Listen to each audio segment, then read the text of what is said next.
Okie dokie.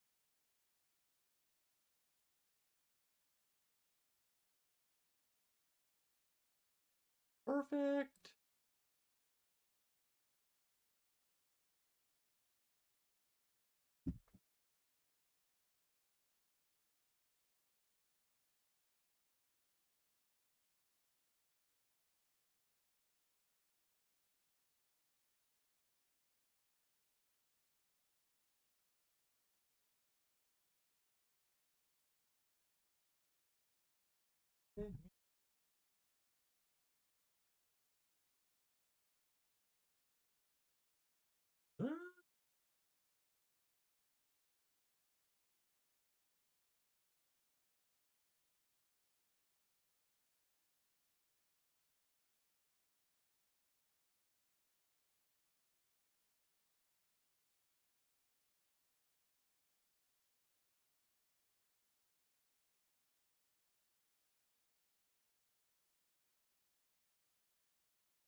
Tyler, how are you?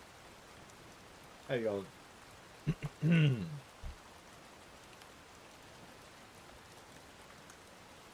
Hi, Dara, how are you? That literally about to start reading. I just went and grabbed the book. Hi, E. Um, how are you, E? I'm literally about to start reading, guys. No, you're okay. My reading streams have been kind of dead lately anyway, so it's just fine. I was about to... I think nobody's really talking right now, but I was about to start reading anyway. They're locked in. How are you, E?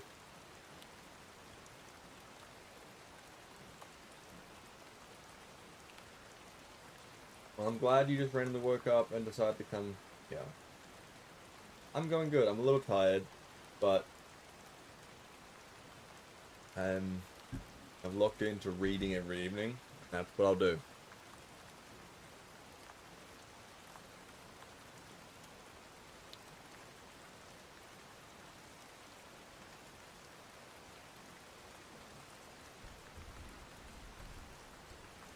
Uh-oh.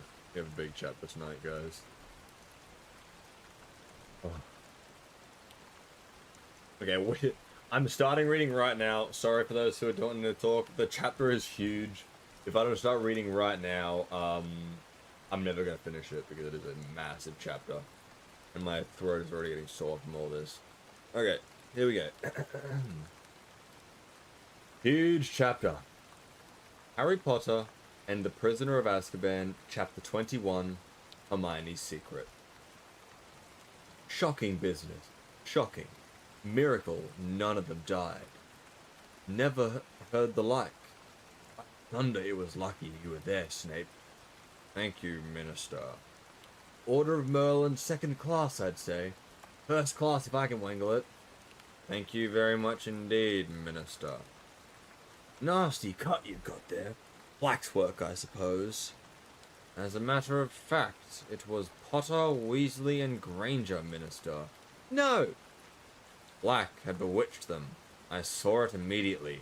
A confundus charm, to judge by their behavior. They seemed to think there was a possibility he was innocent. They weren't responsible for their own actions.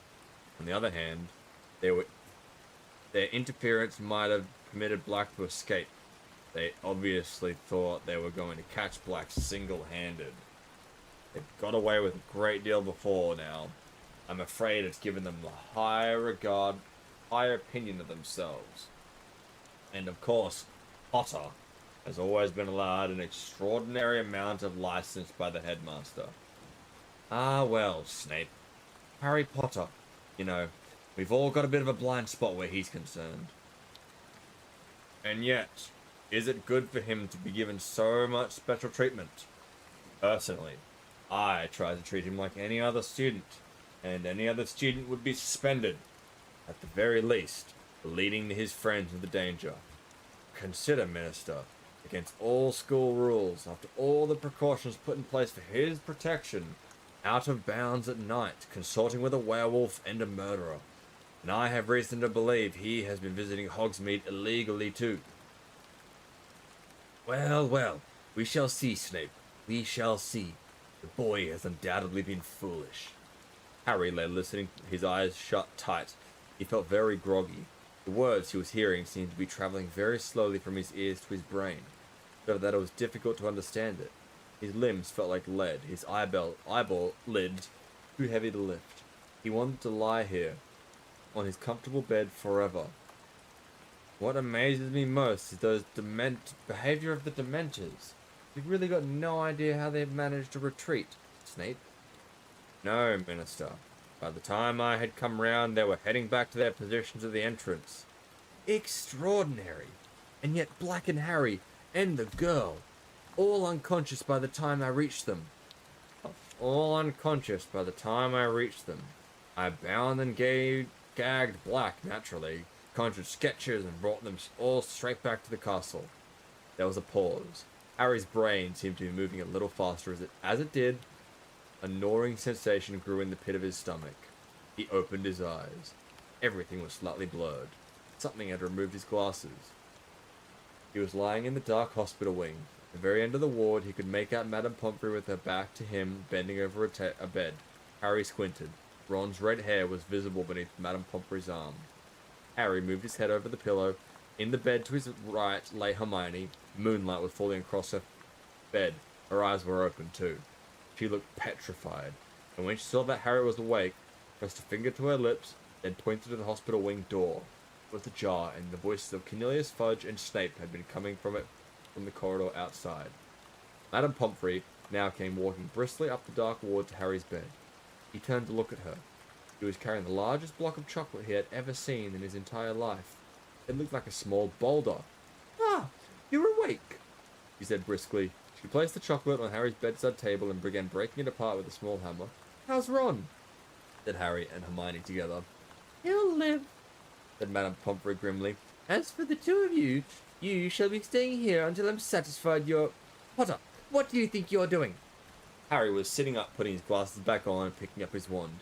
"I need to see the headmaster," he said. "Potter," said Madame Pomfrey soothingly. "It's all right. They've got Black. He's locked away upstairs. The Dementors will be performing the kiss any moment now." "What?" Harry jumped out of his bed. Hermione had done the same, but his shout had been heard in the corridor outside. Next second, Cornelius Fudge and Snape entered the ward. Harry, what's this?" said Fudge, looking agitated. "You should be in bed. Has he had any chocolate?" he asked Madame Pomfrey anxiously. "Minister, listen," Harry said. "Sirius Black's innocent. Peter Pettigrew faked his own death. We saw him tonight. You can't let the Dementors do that thing to Sirius. He's..." But Fudge was shaking his head and with a small smile on his face. Harry, you're very confused. You've been through a dreadful ordeal. Lie back down now. We've got everything under control." "You haven't," Harry yelled. "You've got the wrong man." "Minister, please listen," Hermione said. She had hurried to Harry's side and was gazing imploringly into Fudge's face. "Good morning, Mel." I saw him too. It was Ron's rat. He's Nanny Magus. Pettigrew, I mean, and..." "You see, Minister," said Snape. "Confounded, both of them. Black's done a very good job on them." "We're not confounded," Harry roared. "Minister,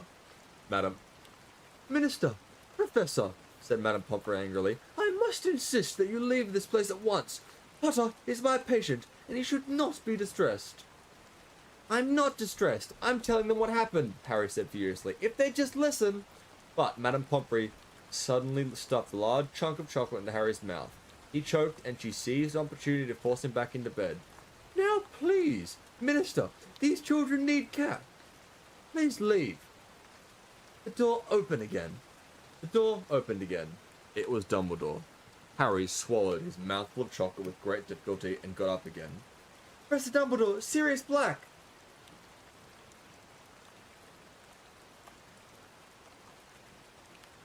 "For heaven's sake," said Madame Pomfrey hysterically. "Is this hospital wing or not?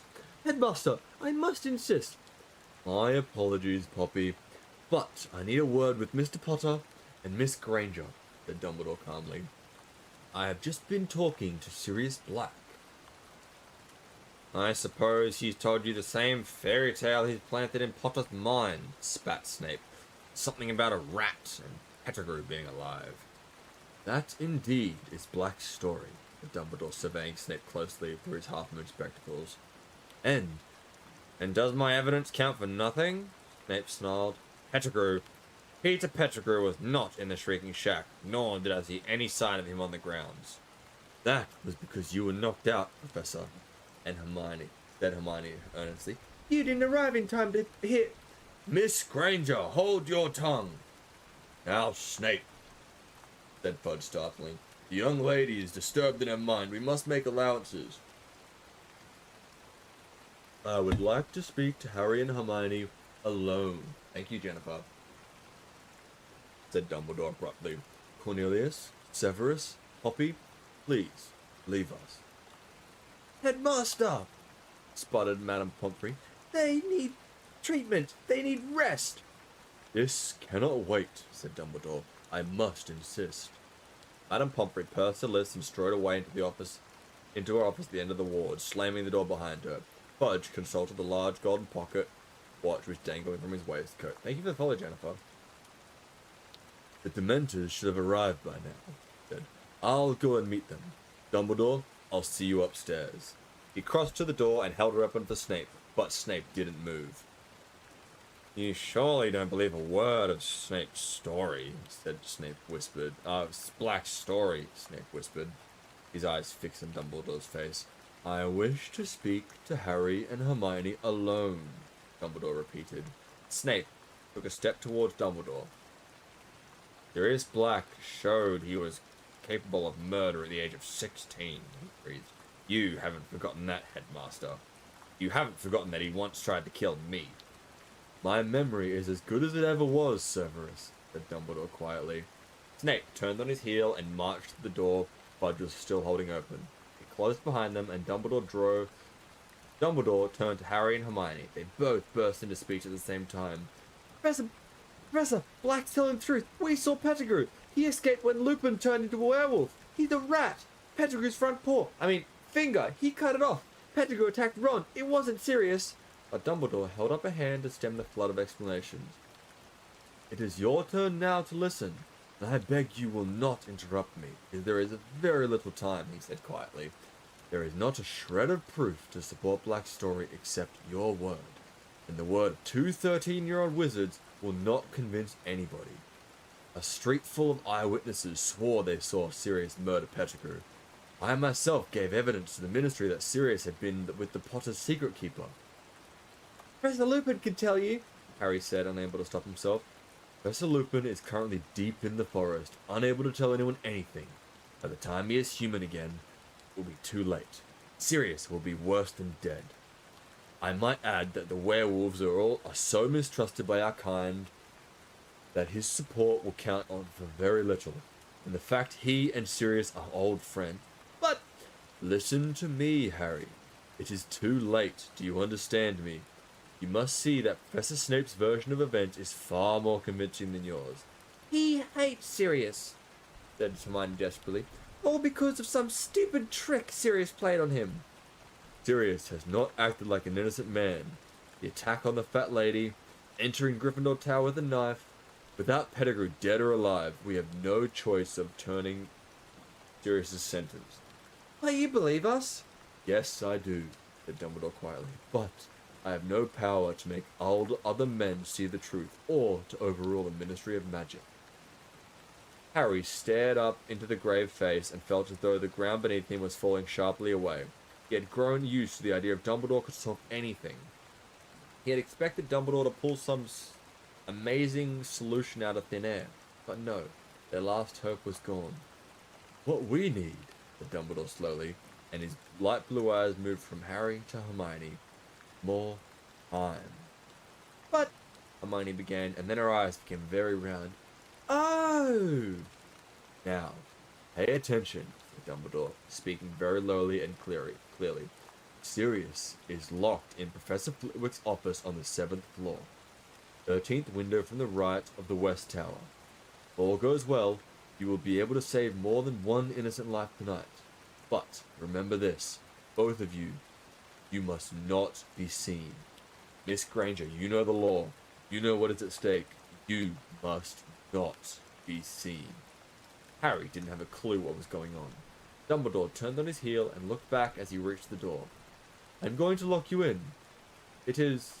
He consulted his watch. 5 minutes to midnight. Miss Granger, 3 turns should do. Good luck. Good luck? Harry repeated as the door closed behind him. 3 turns? What's he talking about? What are we supposed to do?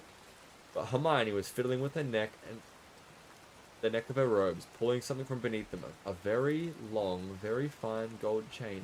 Harry, come here, she said urgently. Quick! Harry moved towards her, completely bewildered. She was holding the chain out. He saw a tiny, sparkling hourglass hanging from it. Here!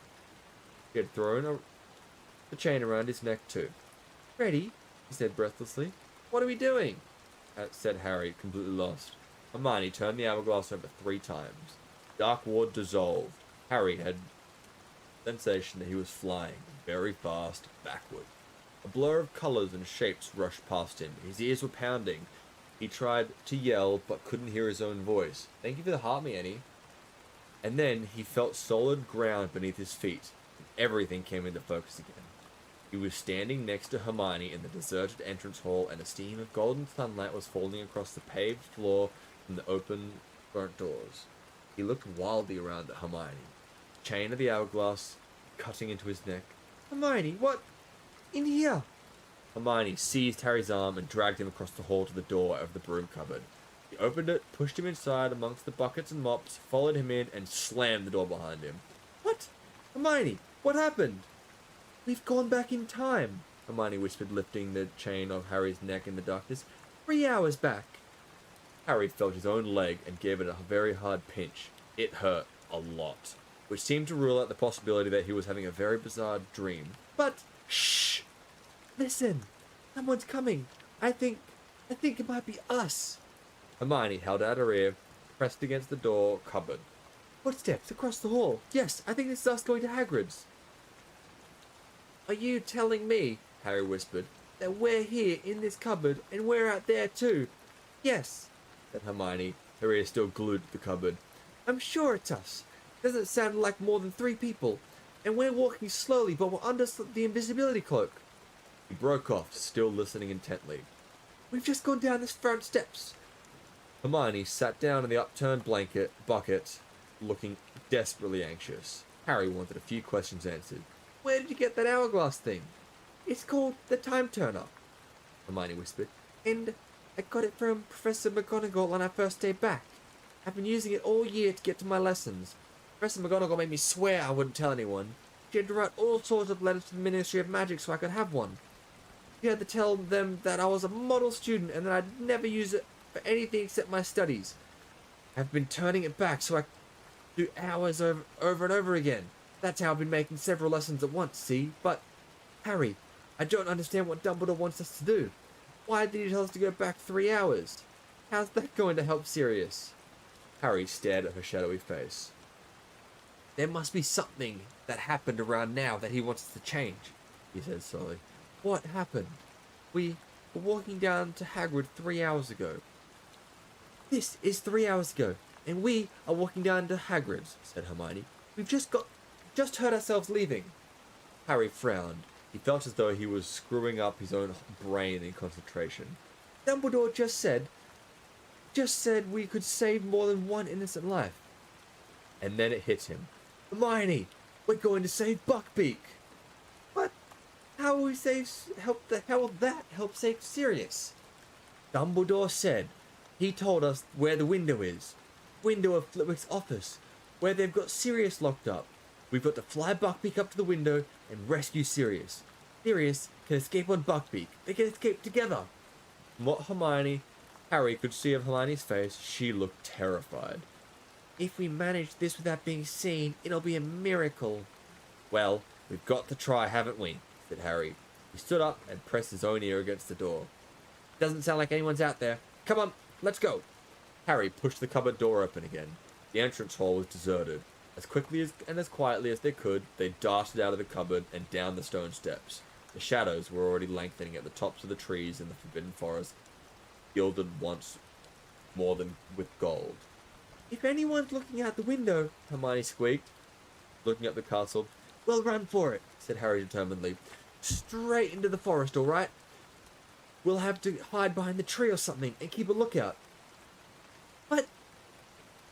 Okay, but we'll go round by the greenhouses, said Hermione breathlessly. We need to keep out of sight and Hagrid's front door, or we'll see us. We must be nearly at Hagrid's by now. Still working out what she meant, Harry set off at a sprint behind Hermione behind him. They tore across the vegetable gardens to the greenhouses, paused for a moment behind them, then set off again. Fast as they could, skirting around the Whomping Willow, tearing towards the shelter of the forest. Safety in the shadows of the trees, Harry turned around. Seconds later, Hermione arrived beside him, panting. Right, he gasped. We need to sneak over to Hagrid's. Keep out of sight, Harry. They made their way silently through the trees, keeping to the very edge of the forest. Then, as they glimpsed the front of Hagrid's house, they heard a knock upon his door. They moved quickly behind the wide oak tree and peered out from either side. Hagrid had opened the door appeared in the doorway, shaking and white, looking around to see who had knocked. And Harry, heard his own voice. It's us! We're in the invisibility cloak. Let us in and we can take it off. You shouldn't have come, Hagrid whispered. He stood back, then shut the door quietly. This is the weirdest thing we've ever done, Harry said fervently. Let's get a move on a bit, Hermione whispered. We need to get nearer to Buckbeak. They crept through the trees until they saw the nervous hippogriff tethered to the fence around Hagrid's pumpkin patch. Now? Harry whispered. No, said Hermione. If we steal him now, those committee members will think Hagrid set him free. We've got to wait until they think they've seen his tied outside. That's going to give us about 60 seconds, said Harry. This was starting to seem impossible. At that moment, there was a crash of china breaking from inside Hagrid's house.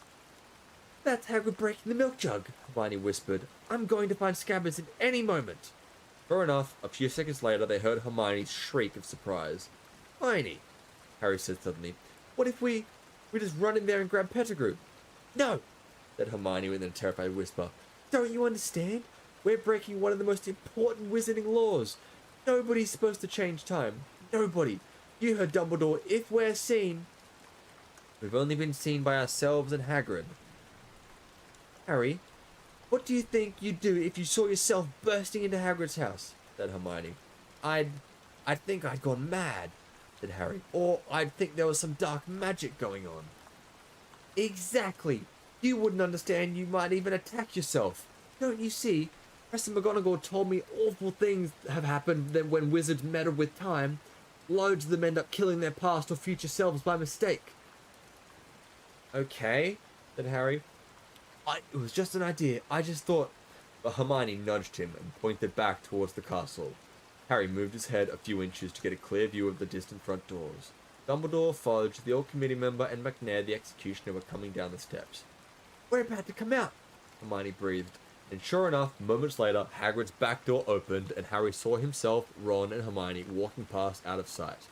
It was, without a doubt, the strangest sensation of his life. Standing behind the tree and watching himself in the pumpkin patch. It's okay, Sorry. What? No, not now. I can have you. I'm in the middle of this. You're ruining the flow. Sorry, Mum. Sorry, guys. It's okay, Beaky. It's okay. Hagrid said to Buckbeak. Then he turned around to Harry, Ron, and Hermione. Go on, get going. Hagrid, we can't. We'll tell them what really happened. They can't kill him. Go. It's bad enough without you lot in trouble and all. Harry watched the Hermione in the pumpkin patch throw the invisibility cloak over himself and Ron. Go quick. Don't listen. There was a knock at Hagrid's front door. The execution party had arrived. Hagrid turned around and headed back into his cabin, leaving the door ajar. Harry watched the grass flatten in patches all around the cabin and heard 3 pairs of feet retreating. He, Ron, and Hermione had gone. But Harry and Hermione, hidden in the forest, could now hear what was happening inside the cabin through the back door. Where's the beast? Came the cold voice of McNair. Outside, outside, Hagrid croaked. Harry pulled his head out of sight of McNair's face and appeared at Hagrid's window, staring out at Buckbeak. Then they heard Fudge. We, have to read you the official notice of execution, Hagrid. It'll be quick. And then you and McNair need to sign it. McNair, you're supposed to listen too. That's the procedure. McNair's face vanished from the window. It was now or never.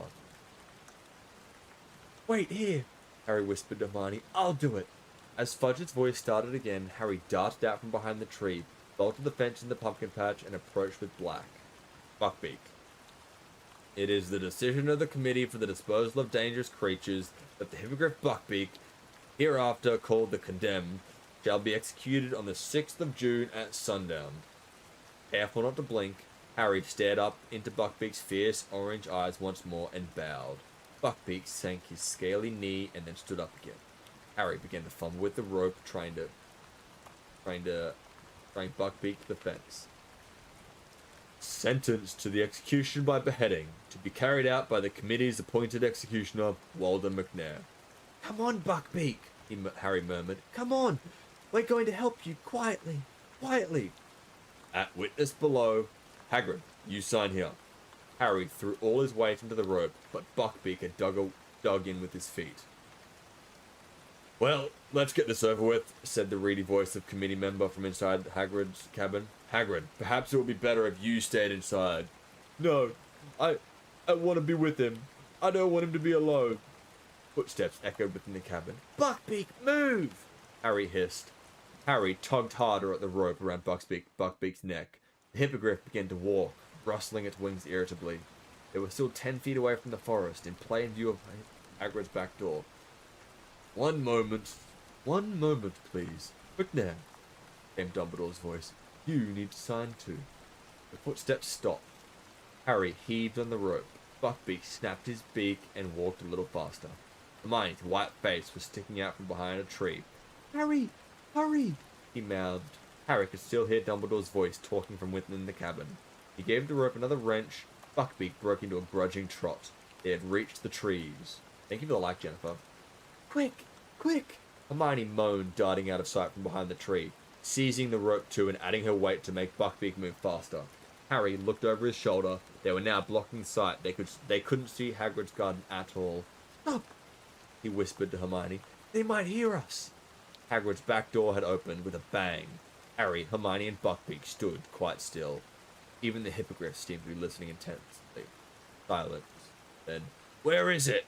said the reedy voice of the member. "Where is the beast?" "It was tied here," said the executioner. "I saw it, just here." "How extraordinary," said Dumbledore.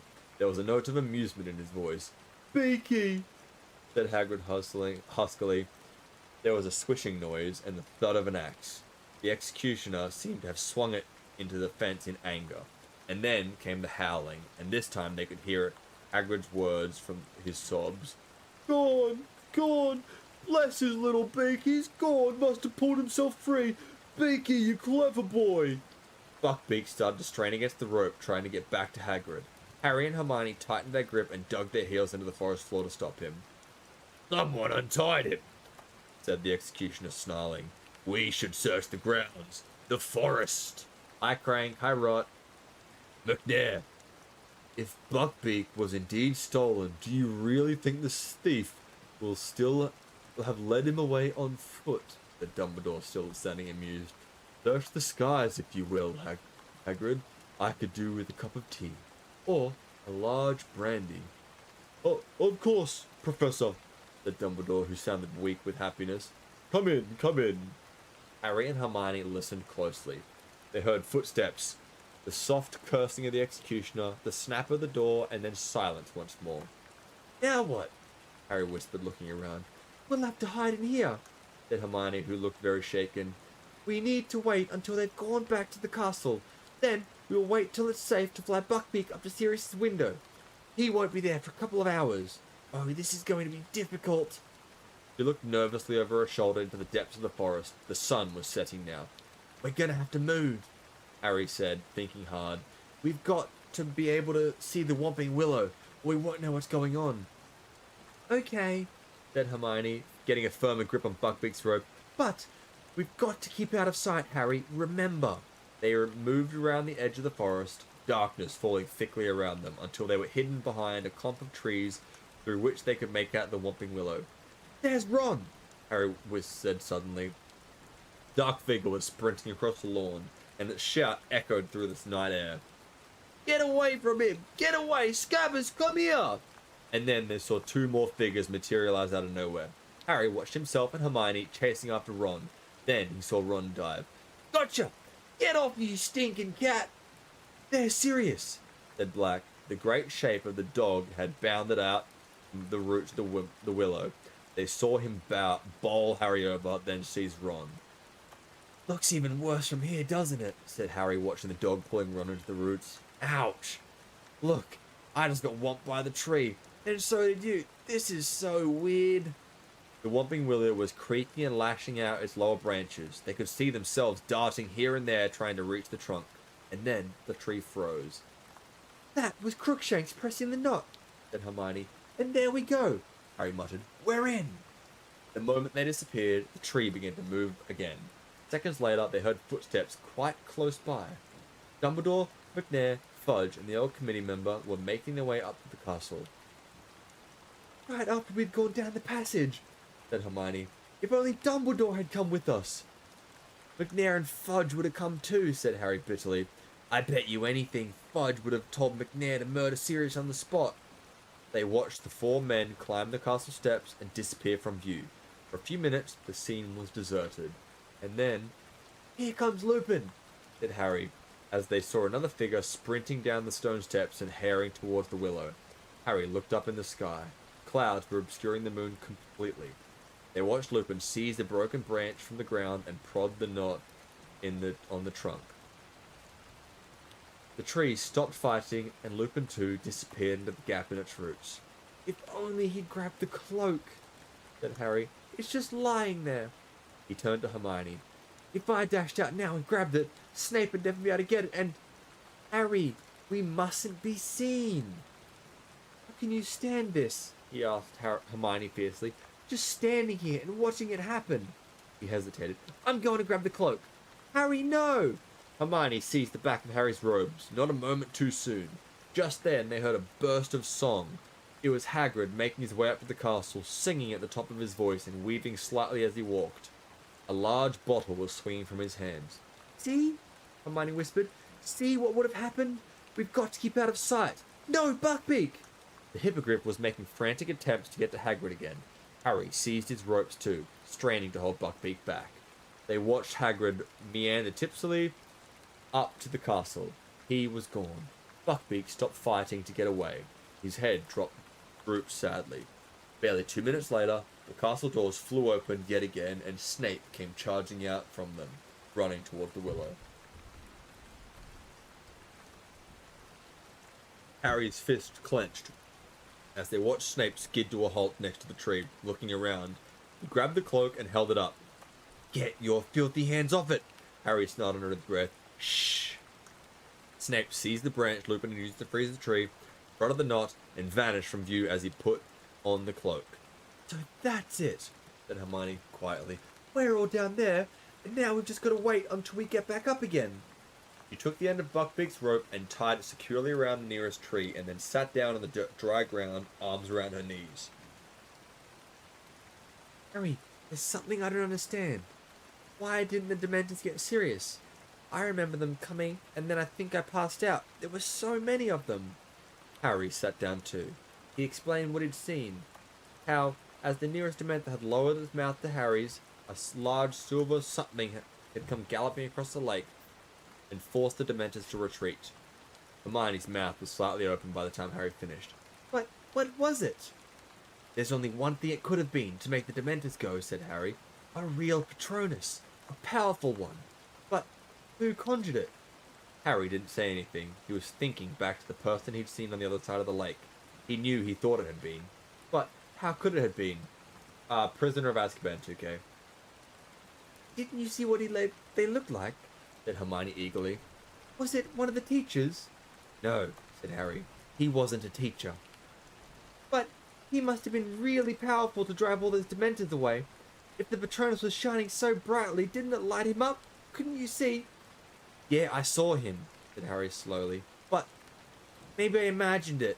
I wasn't thinking straight. I passed out right afterwards. Who did you think it was? I think, Harry swallowed, knowing how strange this was going to sound. I think it was my dad. Harry glanced up to see Hermione and saw her mouth was fully open now. He was gazing up at him with a mixture of alarm and pity.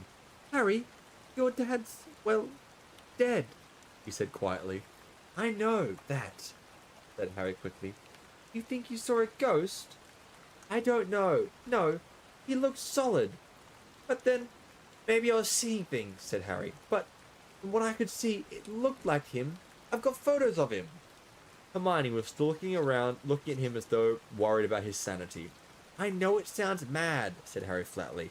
He turned to look at Buckbeak, who was digging his beak into the ground, apparently searching for worms. But he wasn't really watching Buckbeak. He was thinking about his father and about his three oldest friends, Moony, Wormtail, Padfoot, and Prongs. Had all four of them been out on the grounds tonight? Wormtail had reappeared this evening when everyone thought he was dead. Was it so impossible that his father had done the same thing? He'd been seeing things across the lake. The figure had been too far away to see distinctly, yet he had felt sure for a moment before he lost consciousness. The leaves overhead rustled faintly in the breeze. The moon drifted in and out of sight behind the clouds, shifting. Hermione sat with her face towards the willow, waiting. And then, at last, after an hour... I know, it's so sad. Prisoner of Azkaban, yes, Holly. I feel so bad for Harry in this book. "Here we come," Hermione whispered. She and Harry got to her feet. Buckbeak raised his head. They saw Lupin, Ron, and Pettigrew clambering awkwardly out of the hole in the roots, followed by the unconscious Snape drifting weirdly upwards. Next came Harry, Hermione, and Black. They all began to walk towards the castle. Thank you for the gifts, Harley. I hope you appreciate it. Hope you enjoy the book. Harry's heart was starting to beat very fast. He glanced up at the sky, and any moment now, the cloud was going to move aside and show the moon. "Harry!" Hermione muttered, as though she knew exactly what he was thinking. "We've got to stay put. We mustn't be seen. There's nothing we can do." It's my second favorite. Oh, I'm not sure where it'd be. It's one of my favorites. I love this book. "How do you expect to find a rat in the dark?" snapped Hermione. "There's nothing we can do. We came back to help Sirius. We're not going to do anything else." "All right." The moon slid out from behind the cloud. They saw the tiny figures across the ground stop. Then they saw movement. "There goes Lupin," Hermione whispered. "He's transforming." "Hermione," said Harry suddenly, "we've got to move." "We mustn't, I keep telling you. Not to interfere, but Lupin's going to run into the forest right at us." Hermione gasped. "Quick!" she moaned, dashing to untie Buckbeak. "Quick! Where are we going to go? Where are we going to hide? The Dementors will be coming at any moment." "Back to Hagrid's hut," Harry said. "It's empty now, come on." They ran fast as they could, Buckbeak cantering along behind them. They could hear the werewolf howling behind them. The cabin was in sight. Harry skidded to the door, wrenched it open, and Hermione and Buckbeak flashed past him. Harry threw himself in after them and bolted the door. Fang, the boarhound, barked loudly. "Shh, Fang, it's us," said Hermione, hurrying over and scratching his ears to quiet him. "That was really close," she said to Hermione. "Yeah, thank you for the follow, Harley. Half-Blood Prince is a good one too." Harry was looking out the window. It was much harder to see what was going on from here. Buckbeak seemed to be very happy to find himself back inside Hagrid's hut. He lay down in front of the fire, folded his wings contentedly, and seemed to be ready for a good nap. "I think we'd better go outside again, you know," said Harry slowly. "Can't see what's going on. We won't know when it's time." Hermione looked up. Her expression was suspicious. "I'm not going to try and interfere," said Harry quickly. "But if we don't see what's going on, how are we going to know when it's time to go rescue Sirius?" "Well, okay then. I'll wait here with Buckbeak, but, Harry, be careful. There's a werewolf out there, and the Dementors." Harry stepped outside again and edged around the cabin. He could hear yelping in the distance. That meant the Dementors were closing in on Sirius. He and Hermione would be running into him at any moment. Harry stared out towards the lake, his heart doing a kind of drum roll in his chest. Whoever had sent the Patronus would be appearing at any moment. For a fraction of a second, he stood, irresolute, in front of Hagrid's door. He must not be seen. But he didn't want to be seen. He wanted to do the seeing. He just had to know. And there were the Dementors. They were emerging out of the darkness from every direction, gliding around the edge of the lake. They were moving away from where Harry stood to the opposite bank. He wouldn't have to get near them. Harry began to run. He had no thought in his head except his father. It was him. If it really was him, he had to know. He had to find out. The lake was coming nearer and nearer, but there was no sign of anybody. On the opposite bank, he could see his tiny glimmers of silver, his own attempts at a Patronus. There was a bush at the very edge of the water. Harry threw himself behind it, peering desperately through the leaves. On the opposite bank, the glimmers of silver were suddenly extinguished. Terrified excitement shot through him. Any moment now. "Come on," he muttered, staring about. "Where are you? Dad, come on." But no one came. Harry raised his head to look at the circle of Dementors across the lake. One of them was lowering its hood. It was time for the rescuer to appear. But no one was coming to help this time. And then it hit him. He understood. He hadn't seen his father.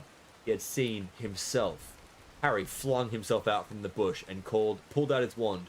"Expecto Patronum!" he yelled, and out at the end of the wand burst not a shapeless cloud of mist, but a blinding, dazzling silver animal. He screwed up his eyes, trying to see what it was. It looked like a horse. It was galloping silently away from him, across the black surface of the lake. He saw it lower its head and charge at the swarming Dementors. Now it was galloping around and around the black shapes in the ground, and the Dementors were falling back, scattering, retreating to the forest. They were gone. The Patronus turned. He was cantering back towards Harry across the still lake surface of the water. It wasn't a horse. It wasn't a unicorn either. It was a stag. It was shining brightly as the moon above. It was coming back to him. It stopped on the bank. Its hooves made no mark on the soft ground as it stared at Harry with its silver, large eyes. Slowly, it bowed its antlered head, and Harry realized.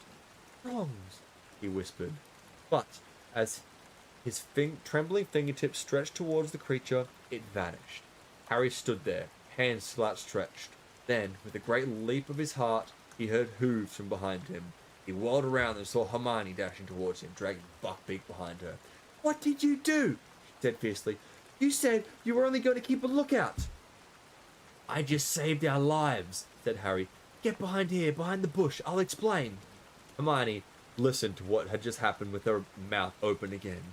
"Did anyone see you?" "Yes, haven't you been listening? I saw me, but I thought it was my dad. It's okay." "Harry, can't believe it. You conjured up a Patronus that drove all those Dementors away. That's very, very advanced magic." "I knew I could do it this time," said Harry, "because I had already done it. Does that make any sense?" "I don't know. Harry, look at Snape." Together, they peered around the bush at the other bank. Snape had regained consciousness. He was conjuring stretchers and lifting the limp forms of Harry, Hermione, and Black onto them. Fourth stretcher, no doubt bearing Ron, was already floating at his side. Then, wand held out in front of him, he moved them away towards the castle. "Right, it's nearly time," said Hermione tensely, looking at her watch. "We've got about 45 minutes until Dumbledore locks the door to the hospital wing. We've got to rescue Sirius and get back to the ward before anybody realizes we're missing." They waited, watching the moving clouds reflect in the lake, while the bush next to them whispered in the breeze. Buckbeak, bored, was ferreting for worms again. "Do you reckon he's up there?" said Harry, checking his watch. He looked up at the castle and began counting the windows to the right of the west tower. "Look," Hermione whispered. "Who's that? Someone's coming back to the castle." Harry stared through the darkness. The man was hurrying across the grounds towards one of the entrances. Something shiny glinted his belt. "McNair!" said Harry. "The executioner! He's gone to get the Dementors! This is it, Hermione!" Hermione put her hands on Buckbeak's back, and Harry gave her a leg up. Then he placed one foot on the lower branches of the bush and climbed up in front of her. He pulled Buckbeak's rope over his neck and tied it to the other side of his collar like reins. "Ready?" he whispered to Hermione. "You better hold on to me." He nudged Buckbeak's sides with his knees. Buckbeak soared straight into the dark air. Harry gripped his flanks with his knees, feeling the great wind's rising power fully beneath them. Hermione was holding very tightly around Harry's waist. You could hear her muttering, "Oh no, I don't like this. Oh, I really don't like this." Harry urged Buckbeak forwards. They were gliding quietly towards the upper floors of the castle. Harry pulled hard on the left-hand side of the rope, and Buckbeak turned. Harry was trying to count the windows flying past. "Whoa!" he said, pulling back as hard as he could. Buckbeak slowed down, and they found themselves at a stop. Unless you counted the fact that they kept rising up and down several feet at the beat of his wings to remain airborne. "He's here," Harry said, spotting Sirius as they rose back up beside the window. He reached out, and as Buckbeak's wings fell, he was able to tap sharply on the glass. Black looked up. Harry saw his jaw drop. He leapt from his chair, hurled it to the window, and tried to open it, but it was locked. "Stand back!" Hermione called to him, and she took out her wand, still gripping the back of Harry's robes with her left hand. "Hello, Hamora!" Windows sprung open. How? How? Oh, I'm glad you enjoy it. I hope you enjoy it then, Julie. How? How? Said Black weakly, staring at the hippogriff. "Get on! There's not much time!" said Harry, gripping Buckbeak firmly on either side of his sleek neck to hold him. "You've got to get out of here! The Dementors are coming! McNair's going to get them!" Black placed a hand on either side of the window frame and heaved his head and shoulders out of the window. It was very lucky he was so thin. In seconds, he had managed to fling one leg over Buckbeak's back and pull himself onto the hippogriff behind Hermione. Okay, Buckbeak, up, said Harry, pulling the rope up. Up to the tower, come on. The hippogriff gave one sweep of his mighty wings, and they were soaring upwards again, high at the tops of the west tower. Buckbeak landed with a clatter on the battlements, and Hermione and Harry slid off him at once. Sirius, you better go, quick, Harry panted. They'll reach Flitwick's office at any moment. They'll find out you've gone. Buckbeak pawed the ground, tossing his sharp beak. What happened to the other boy? Ron, said Sirius urgently. He's going to be okay. He's still out of it. But Madame Pomfrey says she'll be able to make him better. Quick, go! But Black was still staring down at Harry. How can I ever thank... Go! Said Harry and Hermione shouted together. Black wheeled Buckbeak around, facing the open sky. We'll see each other again, he said. You are truly your father's son, Harry. He squeezed Buckbeak's sides with his heels. Harry and Hermione jumped back as the enormous wings rose once more. The hippogriff took off into the air. He and his rider became smaller and smaller as Harry gazed after them. Then a cloud drifted across the moon. They were gone. What do we think, guys? That was a good one. I'll be back in a minute. One sec. One sec, guys. I'm back.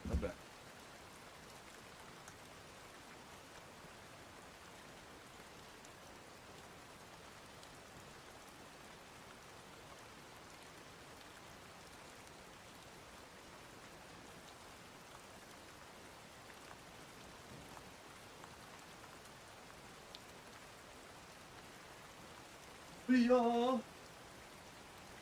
What do you think of the chapter, guys? I like it.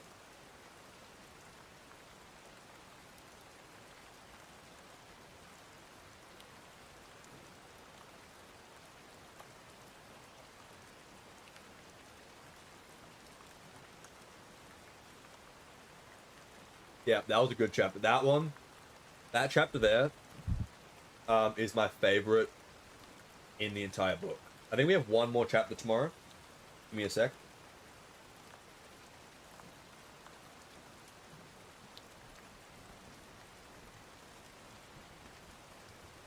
Yeah, tomorrow is the final chapter of The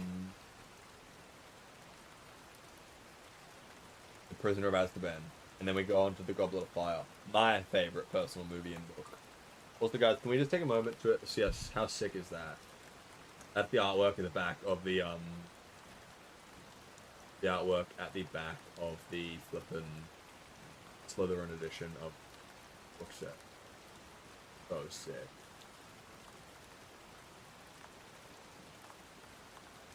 Goblet of Fire is really good, isn't it? I love it. We're so keen. 2 days, guys. Also, quick artwork. We got Salazar Slytherin. Another artwork at the front of the book. Some sick ass artwork. Yes, that one personally, that chapter is my favorite chapter of the entire book. I love that chapter. I don't know why I love it so much. I just love it.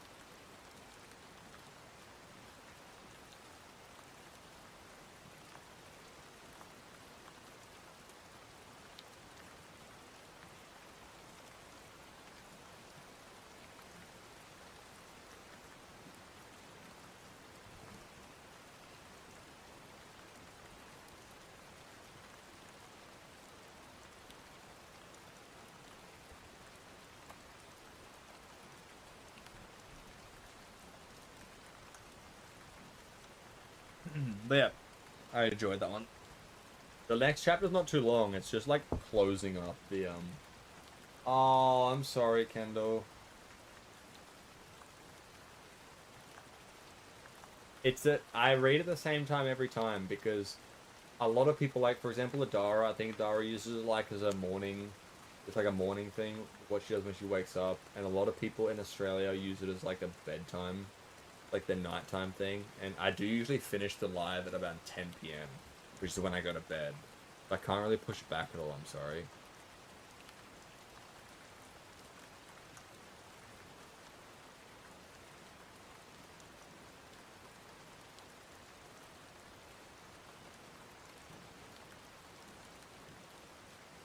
Oh, you're in New Zealand. Yeah, that does make it hard.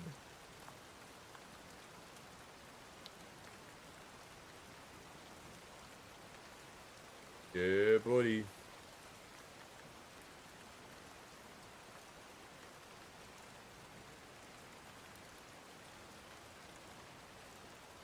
You got this, Kendall. Kendall, are you in my Discord server? Because I do post when I go live in my Discord server.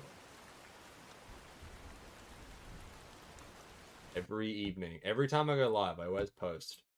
So you can in my Discord server. Also, this is a dance, by the way. I will put a poll up for that once this poll ends. So tomorrow afternoon, I'll put a poll up for moving. Oh wait, no. Harry Potter 2. We're watching Harry Potter and the Chamber of Secrets on Saturday. Well, it's the best way to not miss my live is in the Discord server because I do post when I go. That's easy.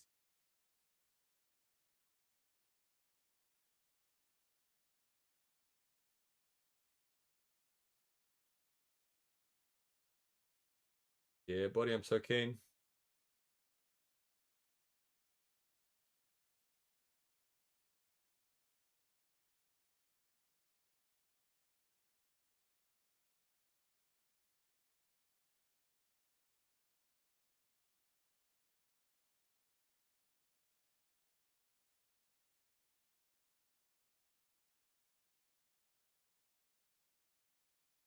I know you're all good, Kendall. If you don't want to, I think you can turn notifications on. I think you can turn notifications on for when I go live on TikTok.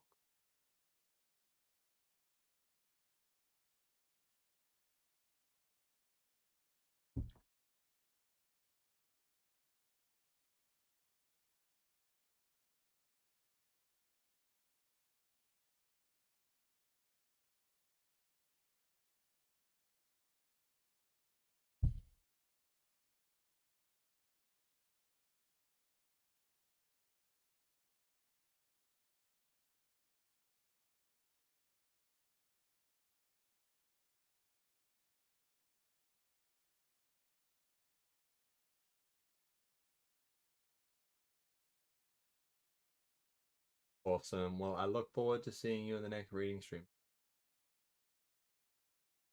I will be ending the live stream here now, guys. As always, I'll be active. I'm about to go to bed, so I won't be active in the Discord now. Okay, not tomorrow, but the day after. It'll be Friday night is the first chapter of Goblet of Fire. As always, I will always be active in the Discord. Not once I end the live stream, because when I do end the live stream, I will be going to bed, so I won't be active. But when I wake up during the day, I'm always active. So if you're talking in there, I'll be in there. But I hope you all have a fabulous night or day, depending on what time it is for you all. And I will see you all later. I'm gonna end the live in 3, 2, 1.